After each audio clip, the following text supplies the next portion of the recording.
এই প্রতিবন্ধকতার মধ্যেও যে আসলে 2-4টা কাজ আমি করে যেতে পারছি। আমি আপনার একটা নাটক দেখেছিলাম সিরিজ ওটিটিতে, রবীন্দ্রনাথ এখানে কখনো খেতে আসেন নাই। তো এইটা বেশ একটা মজা লেগেছিল আমার। রবীন্দ্রনাথ তো পৃথিবীর অধিকাংশ জায়গাতে খেতে আসেন না, কিন্তু মূল বিষয়টা ছিল যে ওইখানে আপনি একটি খুব মিস্টিরিয়াস ক্যারেক্টার করেছিলেন এবং সেই মিস্টিরিয়াস ক্যারেক্টার একটা ধারণা দেওয়া হয়েছিল সে নরমাংস ভোজী। হ্যাঁ, এরকম একটা ধারণা দেওয়া হয়েছিল। এই চরিত্র করতে আপনার কেমন লেগেছিল? আমার খুব ভালো লেগেছে।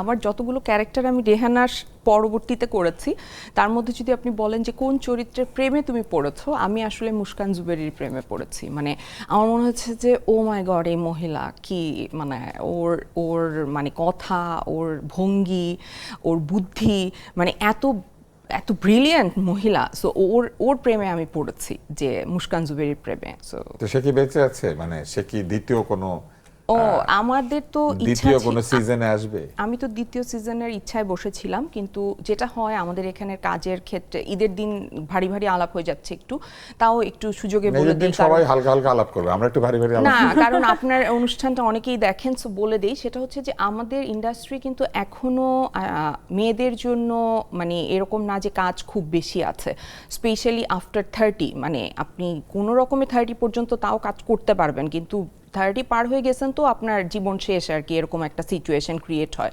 চরিত্রই তৈরি হয় না, এবং নারী কেন্দ্রিক যে গল্পগুলো হয় সেগুলোর সিকুয়াল তৈরি আপনি একদমই দেখবেন না, বিকজ এটা কারো মাথায় থাকে না, তাদের মাথায় এটা নিয়ে কোনো প্ল্যান বা কিছু থাকে না, বিকজ ওরা বলে যে এটা থেকে অনেক সময় টাকা আসে না, এই হয় না, সেই হয় না, নানান রকমের প্রতিবন্ধকতা আছে।